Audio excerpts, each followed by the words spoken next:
It's been 5 years since the original Gears of War debuted for the Xbox 360, and I still remember it like it was yesterday. I don't know why, but playing as a coalition of extremely muscular soldiers on an alien planet, fighting off an alien life force that pop out of the ground, while using machine guns with chainsaw attachments, tends to leave an impression. But it wasn't just the novel premise, as the story itself was very well put together, and added many engaging characters. Add in solid gameplay to the mix, and you have a recipe for greatness. And here we are with the release of the highly anticipated third entry of the trilogy. So, after all of these years and all of this hype, does this series go out with a bang? Well, let's take a look and find out. This game starts out 2 years after the events of Gears 2. Jacinto is sunk, the Locusts are forced to live on the surface, the Lambent Locusts are still rampant, and a large portion of the Coalition is living on their capital ship, the Raven's Nest. This is where we get to our hero, Marcus Phoenix. One day, Marcus receives a message from his father, who was thought to be dead after the Locust emerged on the planet. The message tells Marcus that he has found a cure which will kill off all of the Lambent Locusts on the planet. Soon, the ship is attacked by a giant Leviathan and run aground. After hooking up with the rest of the squad, Marcus leads his team to find his father in order to find the cure. Along with Marcus, there are also the familiar Gears such as Dom, Cole, Baird, and yet another Carmine.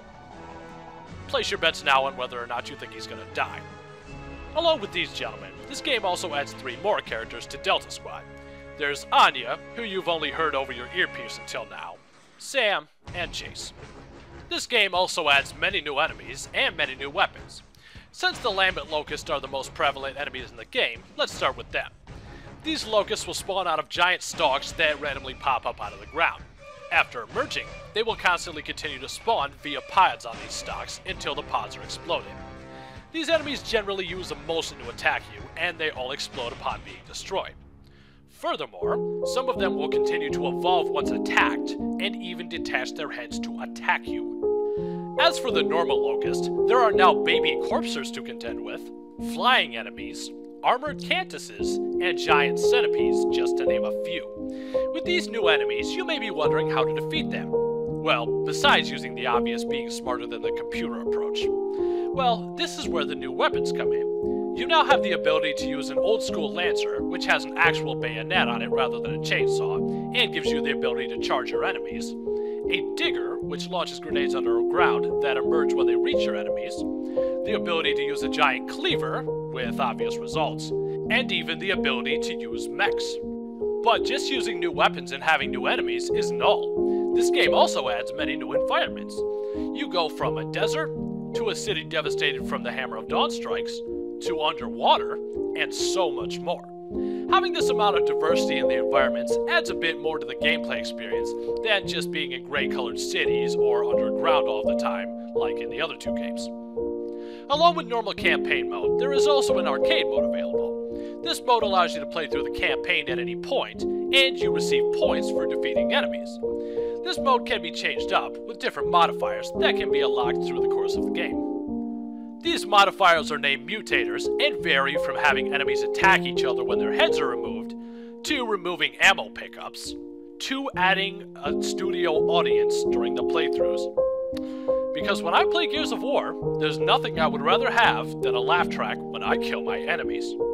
The Horde mode from Gears 2 has also made a comeback. The objective is still the same, attempt to survive 50 waves of enemies with up to 5 players, but this time things are a little different. As you kill enemies, you will earn money. This money can be used to buy weapons, ammo, fortifications, or even turrets, helping you stand a better chance against the Horde. But probably my favorite extra mode in this game is the Beast mode. Now, this mode is essentially just Horde mode in reverse.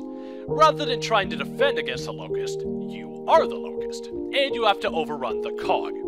There are only 12 waves in this mode, and in each wave you gain money for destroying fortifications or gaining kills. This money is used to buy different styles of Locust, from Tickers, to Boomers, to Corpsers, and all the way up to Berserkers. And to be honest, there's nothing I find more satisfying than stabbing someone to death as a Corpser. Yeah, I'm kinda messed up like that. But let's not forget the main attraction, the online multiplayer. Along with playing Horde, Beast, or Campaign online, You can also get enjoyment out of sawing your fellow human beings in half. The online multiplayer adds 6 different types of matches. There is Team Deathmatch, which is self-explanatory, Execution, in which you must execute your enemies in order to defeat them, Warzone, which is essentially just Team Deathmatch but you only get 1 life per round, King of the Hill, which is also self-explanatory.